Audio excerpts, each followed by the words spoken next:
So welcome to the School Governance Network. We're really happy to be joined today by Dr. Stephen Holmes. And as usual, I'm joined by my partner in crime, Paul Smith. Paul, a few words of greetings to our audience.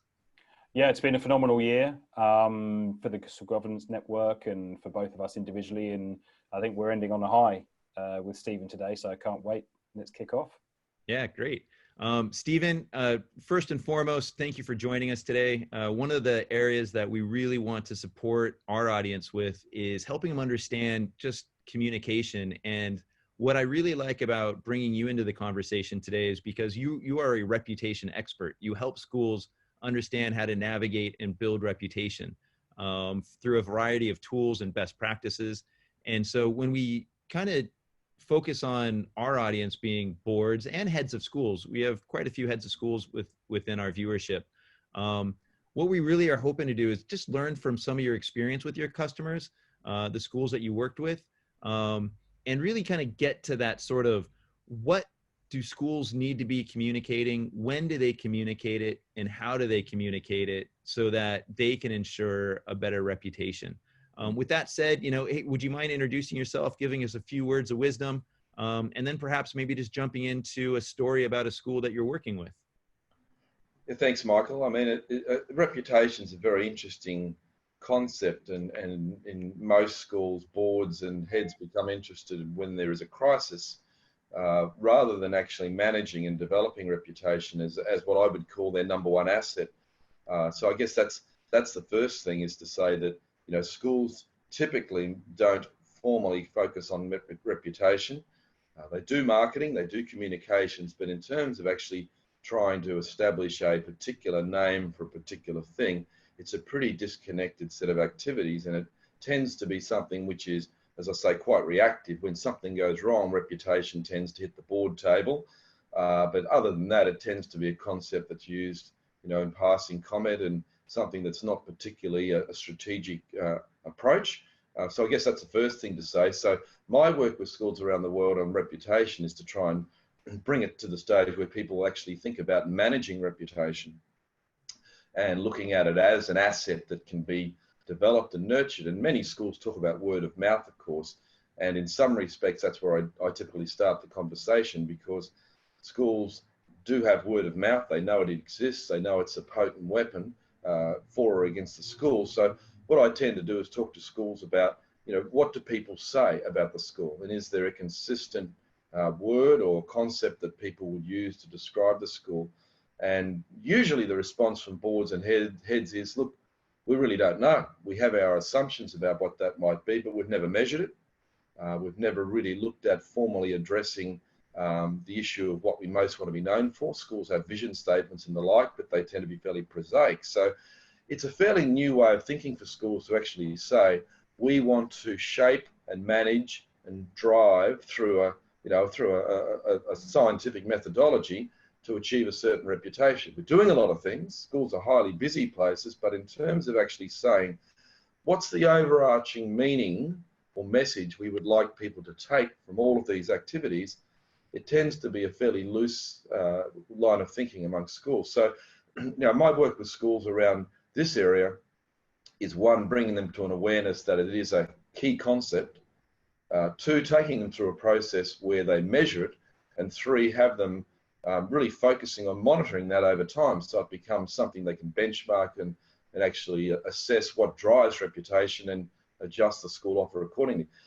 No projects in this area are the same, but I'll just give you one example. I'm working with a group of schools in Japan, international schools at the present time, and all of those schools, there's about 6 of them in fact, have a particular interest in I guess measuring their reputation, but also benchmarking their reputation against each other.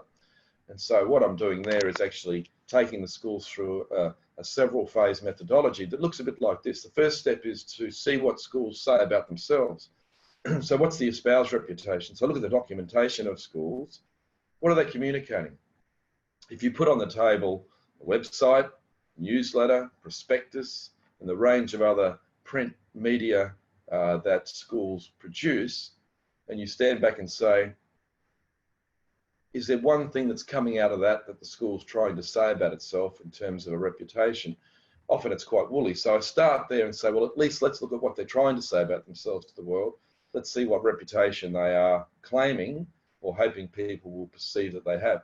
The second step that I take with boards is then to say, well, we need to measure this. And I have a tool called the Reputation Assessor that we apply, which is essentially a set of indicators of excellence about what reputation in schools should look like in terms of the drivers of reputation. So it's a it's a benchmarking model which really says, let's see whether you have a professional approach to reputation management, which might span a range of areas. For example, is the school got a point of difference?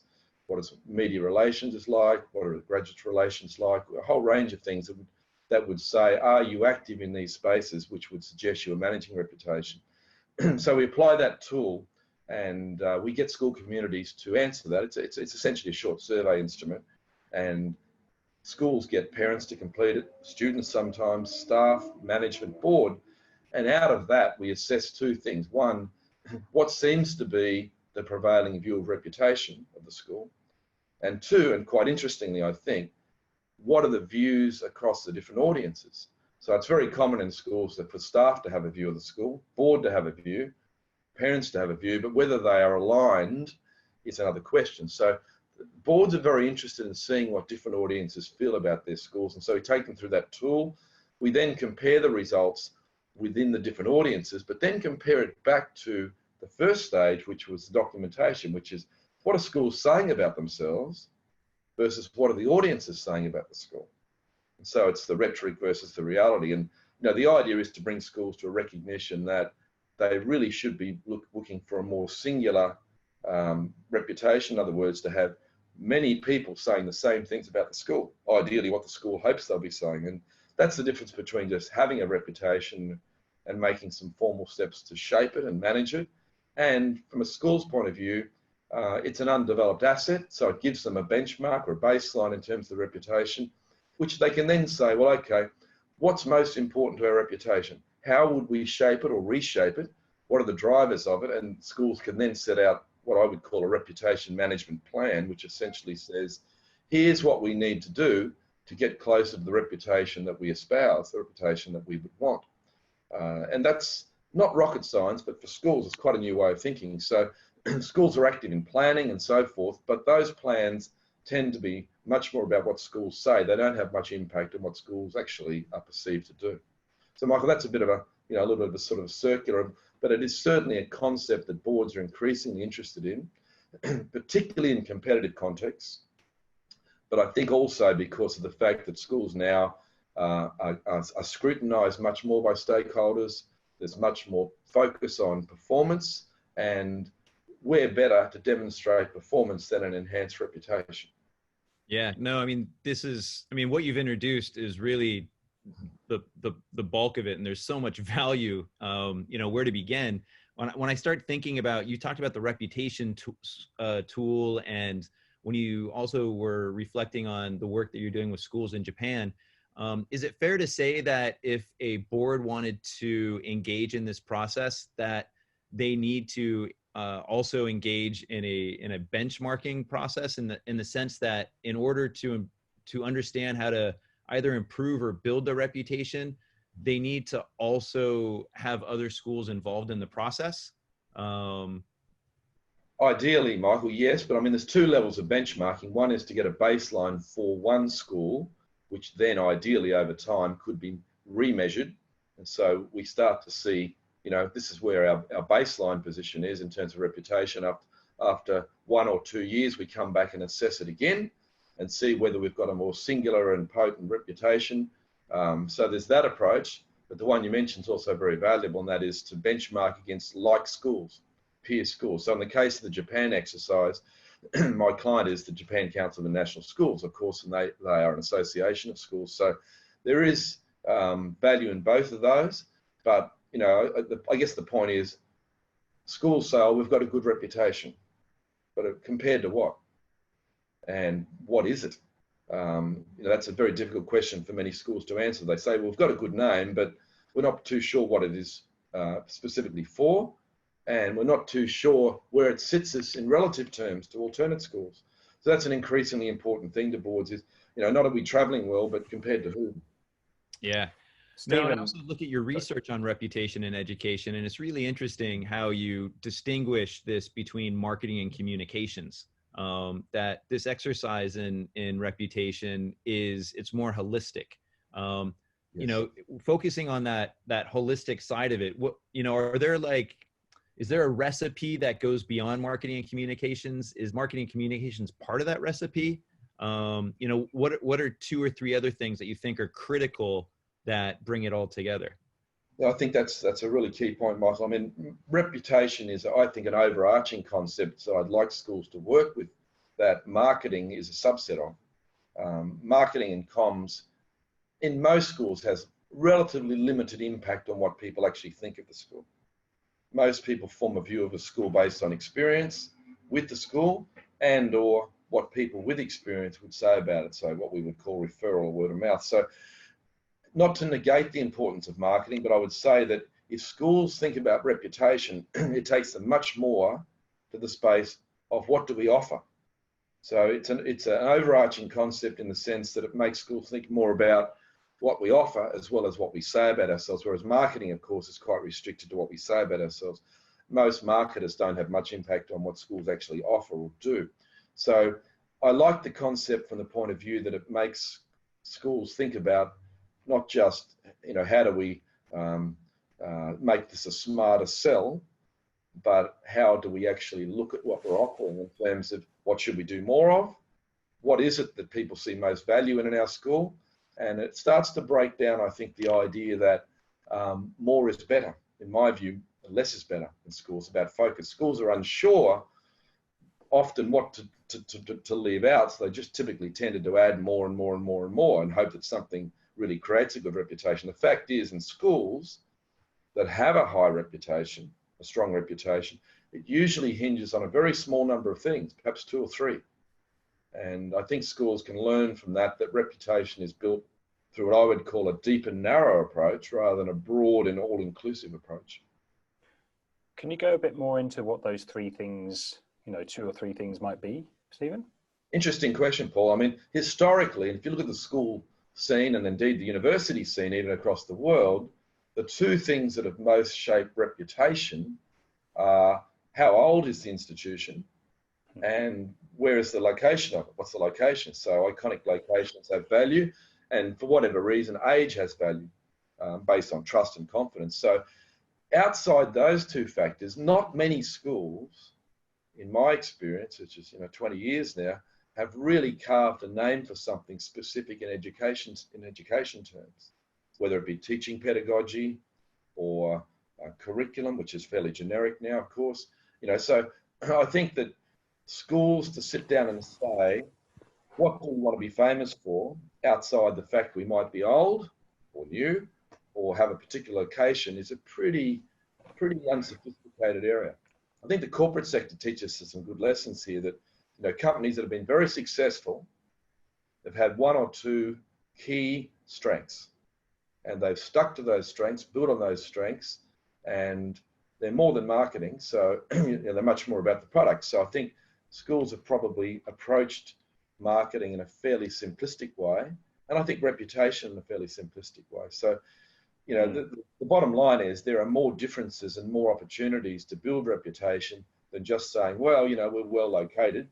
I'm sitting here in Hong Kong today, very close to a couple of schools that are well located, for example, or how old we are. So I think, the schools need to do more than just rely on those 2 factors.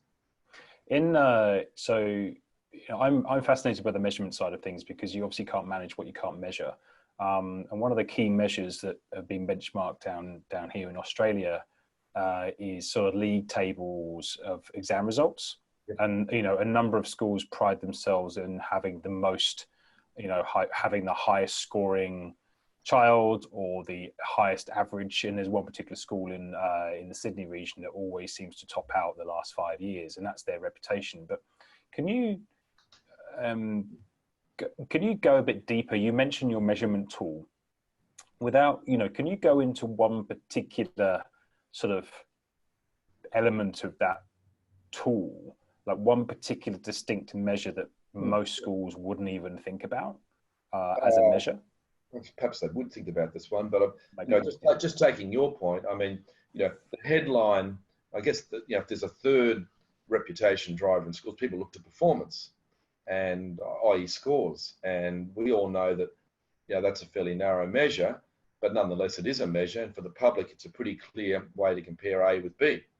The question is, what is the school doing in a linear sense that would say we're more likely to get good results?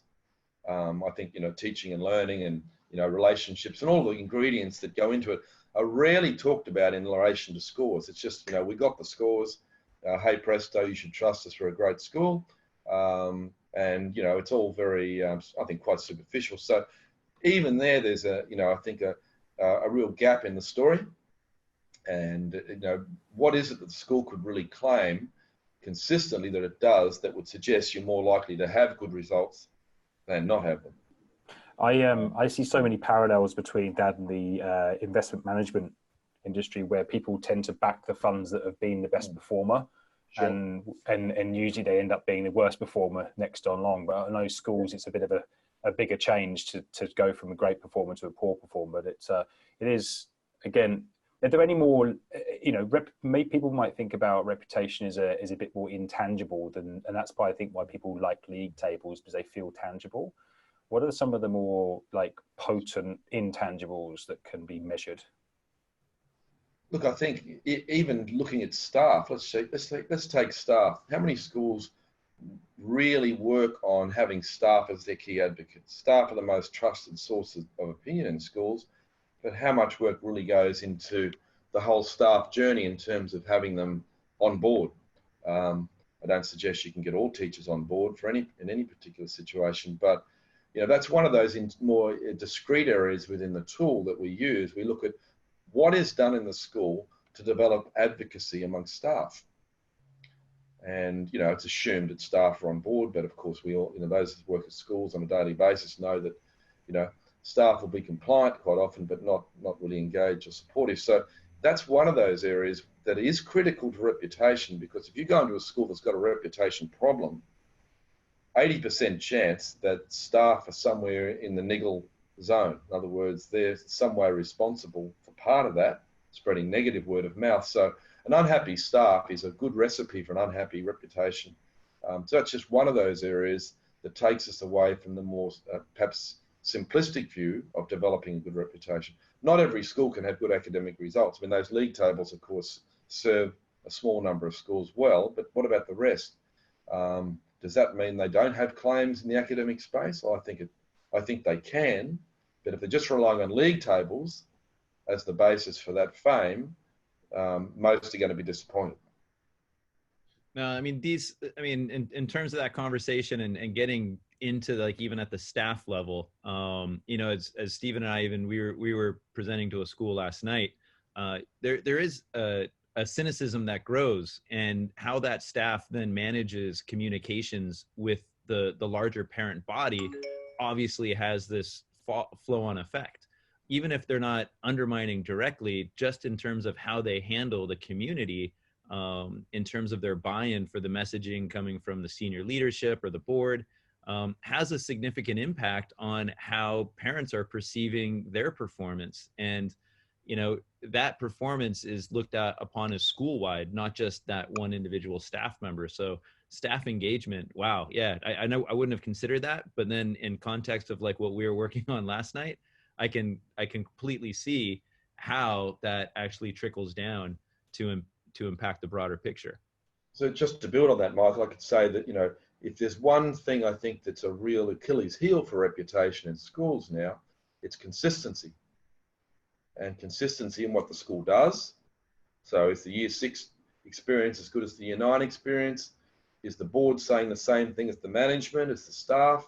Is there consistency in communication? All these things are critical to people's perception of, do we trust the school? Will we have confidence in the school? Not are they competent as educators? I'm not questioning that so much, but is this one organisation, or is it a rabble? And I think schools have got a real issue around culture that the public perceive if the left hand's not talking to the right hand, and I think that's where a lot of the issues come from. So in the reputation tool, you know, and I think generally we underestimate the importance of people and relationships and bridge building and I guess synergy across schools as a means to manage a reputation.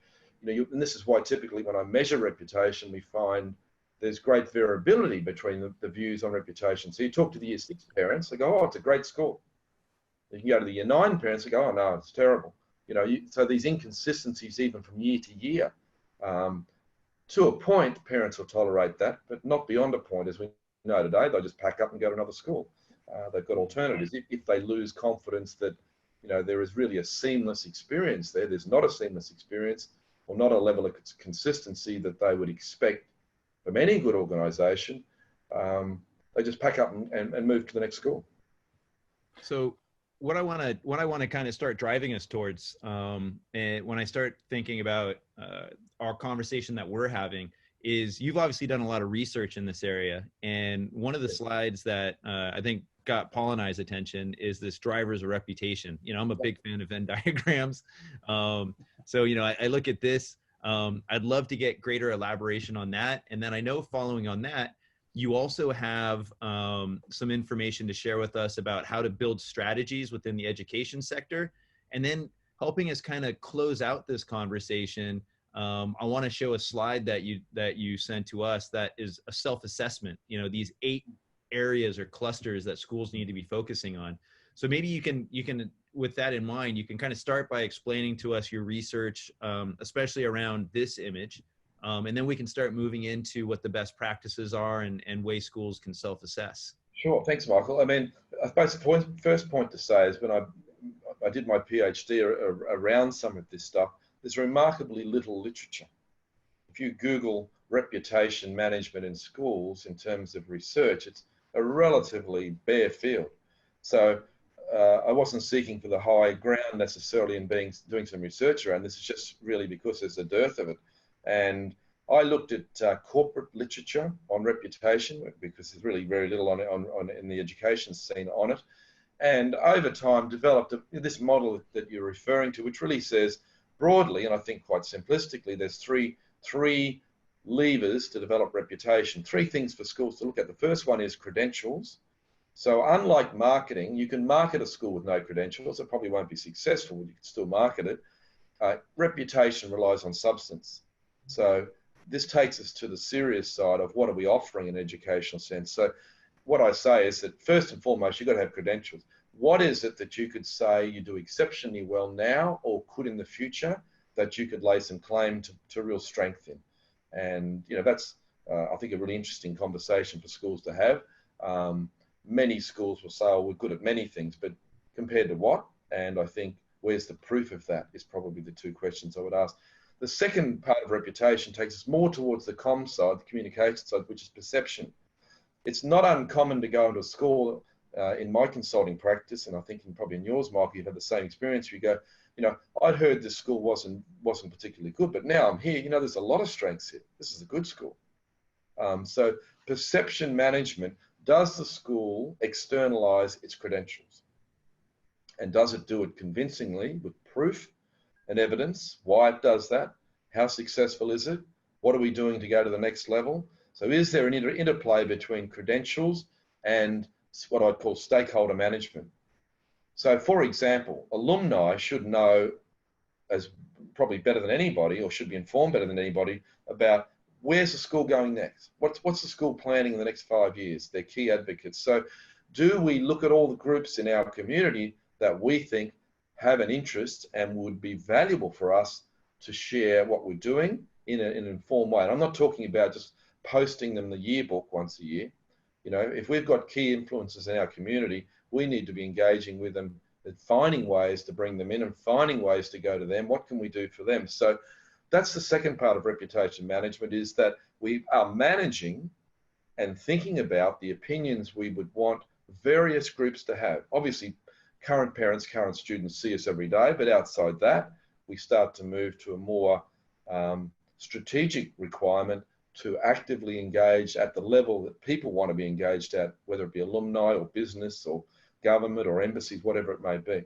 The third circle, which is probably a little bit curious to you, Michael, in the sense of what am I getting at there? The third part of reputation is the desired, which we found in our research that the third ingredient to successful reputation, particularly in today's world, is that the organization isn't standing still, it's on the move. So it might say, look, we've got good credentials, we manage our perceptions, but hey, guess what? See that mountain? We're going to the top.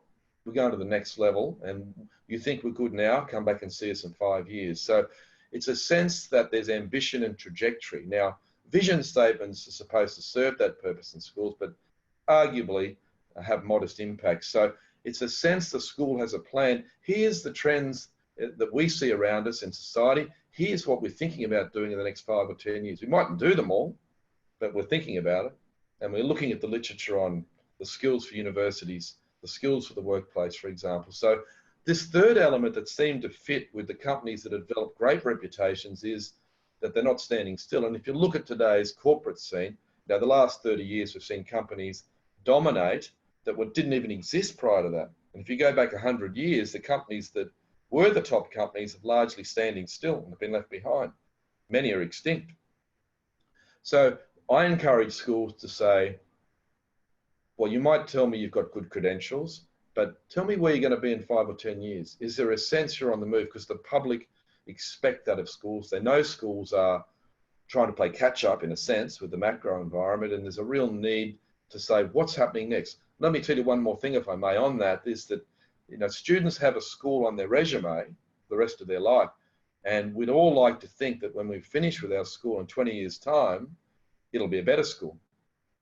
It'll be a school that we could say, it's done great things. So that's the science behind reputation. And schools should be thinking down those 3 columns in terms of maybe assessing what they're doing now to really manage reputation. And in most cases, it's a pretty confronting exercise for schools that look at those 3 columns and really say, what are we seriously and professionally doing and planning in each of those areas? Yeah, and it's interesting too, because now you lay out the benefits are of this good reputation. You can charge higher fees, you have lower marketing costs, where as I think schools that are trying to compete, especially in the Hong Kong market, they're really fee sensitive and they're boosting their marketing costs and bringing in all these outside players as opposed to managing what matters most. Paul, you look like you had a question or something you wanted to. Well, I had a question, but you just brought something up there. I think what great reputation can do is give you fee elasticity by basically saying, as you say, higher fees, but people will actually trade on, they will value the reputation. It's like anything else, you in the university sector, you spend a fortune to go to Harvard. The teaching may not be better, but the reputation is great. And having the brand association on your resume afterwards, that's part of the thing. And I suppose schools haven't caught up to what universities have been doing for a long time. And I think you've alluded to that already, Stephen, when you've been talking, is that universities seem to be really ahead of the game here in terms of building a solid reputation. And schools, I know there's a lot more schools than there are, but it's all localized. So it doesn't have to be you're competing Harvard versus Oxford, versus wherever, versus INSEAD. It can be localized in, Hong Kong, in Japan, wherever it happens to be. My question, and it actually goes, trust has come up a few times, which has led me to a question I had written down before we even started, was, trust is the currency of the boardroom. If trust is everything, then who is ultimately responsible for the reputation? Obviously there's strategically and operationally, where does that sit? Who are you working with? It's a very good question, Paul, and you won't find reputation manager titles in schools. Or even that was actually another question. Do you have chief reputation officers yet? We don't, but who's to say in the future that we won't? I suppose it's a great question, and it's one that I would put to a school, probably 9 times out of 10. The principal, the head of school, is ultimately responsible, but so is the board. But because it's not defined, you won't find reputation very typically in a head's description role.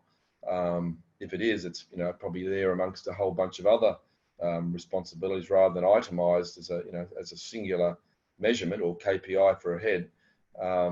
So it does fall down the cracks a bit.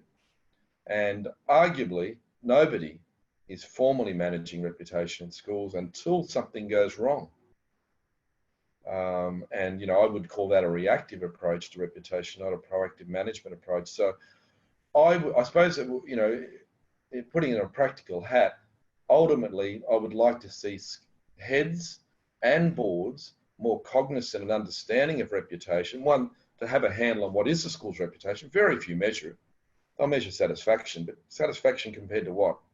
I think reputation's a much deeper measure. So it does sit with the board and the head, but do they really see that? Do they really have the skills, or do they have the tools, or even perhaps have the appetite to work in this space is questionable. I often work with heads of marketing, and I'll take them, they'll say, oh, we've got a marketing plan, and I'll read it, and it'll say, well, in January we're in this publication, February we're on this social media, March. That's not reputation management. I try to get them to think about a reputation plan, which really says, you know, what do we ultimately want to be known for, and how, in terms of the offer of the school, what we have, what we're offering, and in terms of our marketing, might we reach that, which makes them stand back and reconceptualize their work. But I don't know that the marketers can ever be the guardians of reputation beyond a certain level, because they don't have much input into what the school offers. I'd agree with you there, and you should have mentioned, you know, how holistic reputation is across every single aspect of the school. And Michael, you and I have talked on almost every single webinar and article that with the average tenure of a head of school or a principal coming down, then the role of the board is to look at that medium to long term and the strategical imperatives, and that's where reputation sits. So it's like culture. You know, culture should be becoming a more regular fixture in the boardroom agenda, and I think reputation is a part of that. Separate to that, it doesn't matter. It's all part of the same thing. Because I think culture is probably a subset of reputation, as you mentioned, staff and the culture within the staff and having advocates amongst the people who work there. I see this sitting strategically with the board, operationally, obviously, amongst the group, but it has to be there. Otherwise, what are you doing as a board if you're not governing? This is a high risk situation. It's also a strategic imperative. And so, you know, that in mind, the continuity of the school and seeing through that longer term purview, as well as ensuring that long-term vision and how it's connected to reputation. I notice here that, Stephen, you have a list of external internal strategies. They could almost be like a checklist for what the board should be paying attention to.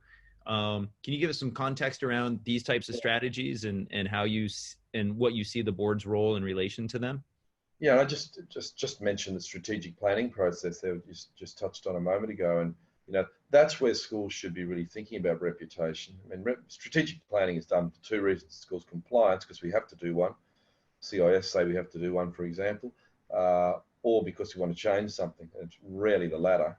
And I just think reputation should be the concept that underpins a planning exercise and says, well, we're doing a strategic plan because we want to be known and be a better school. So this set of external and internal strategies, Michael, is things that I've found in school reputation development that disproportionately seem to impact. So not every school has the opportunity to exploit all of these, of course, but at the end of the day, it's a fast track to things that seem to disproportionately shape reputation.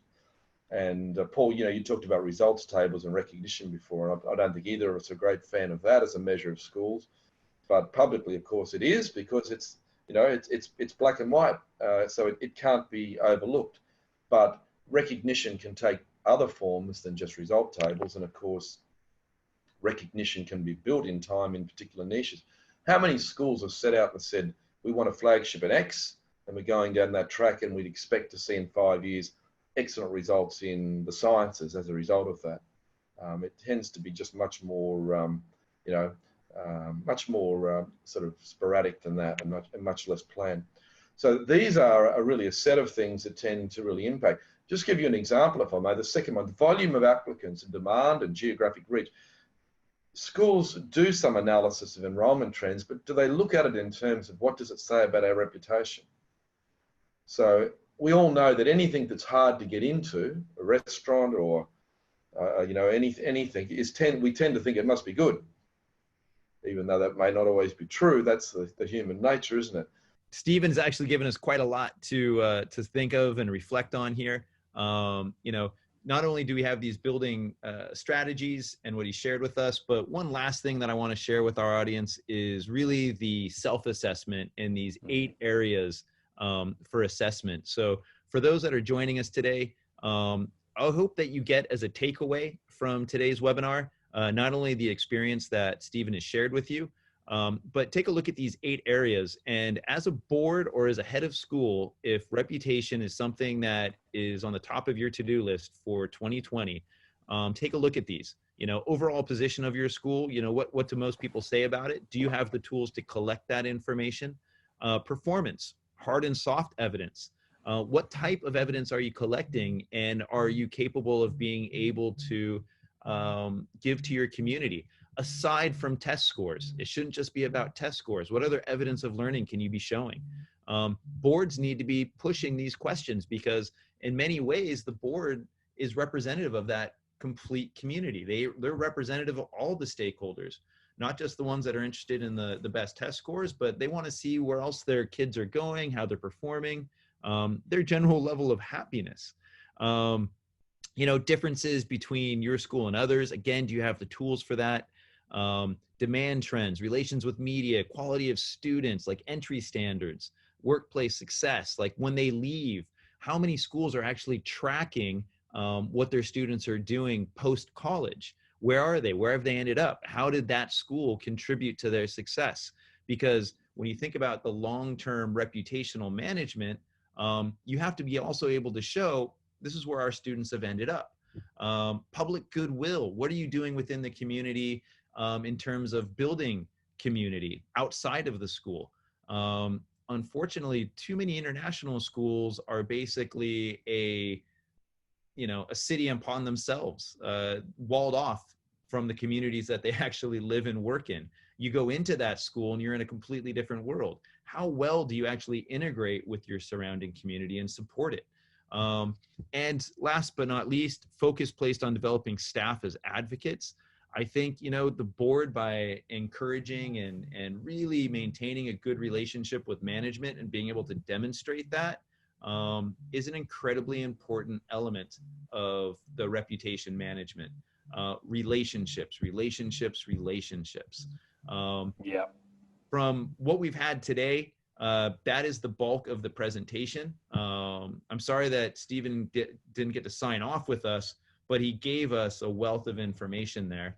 I do want to bring up for everybody that in Nanjing on March 16 and 17, Stephen is going to be at Nanjing International School doing a school marketing and communications best practice workshop for heads of school, board members, and principals, as well as Marcom staff.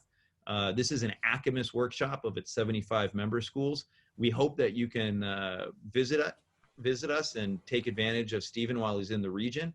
I'll be sharing that link when we post the video as well, so you can get access to it. Paul, any closing thoughts from your side? Yeah, definitely. As always, you know, do you need to ask, Michael? And I think the thing for me, you know, thinking about our audience, over the last few years, we're presenting more and more issues and practical solutions. And look, it's obvious that the world of the governance, whether it's corporate, school, community governance, is getting more complex and challenging. But this reputation stuff is a real world strategic issue. And I think if I was a school going, you know what, we've got a great reputation, don't rest. But if you're lagging, get working on it. That's pretty much where I'd sit. Because I think if you look at all those reputation benchmarking elements, if you think about what happens when you start looking at reputation, you know, it starts going across the entire school. You know, your people, your product, your engagement, your communications, it's universal. So as a strategic imperative, it's a great one to get your hooks into.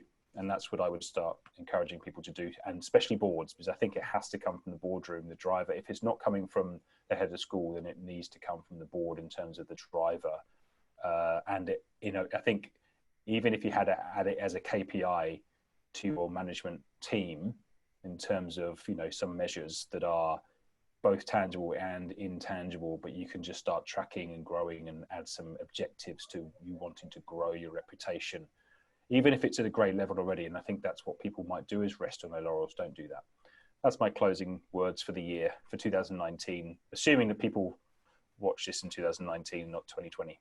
All right. Well, I want Stephen's voice to be heard as well. His closing remarks for us are really around, you know, do you really know your school reputation? And these are 3 questions that the board can be asking its management and its head of school. They can be engaging in this conversation so as to have a more full discussion and then begin planning more effectively in terms of how they're going to maintain, build, develop that reputation and what they need.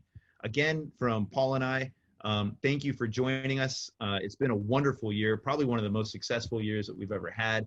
We're really developing this network, trying to push out more content for you. We'd love to hear from you about other aspects or topics of the board that you'd like to learn more about, so we can invite in guests to do that. That said, happy holidays. We hope you have a wonderful, happy new year and safe travels with wherever the winter winds take you.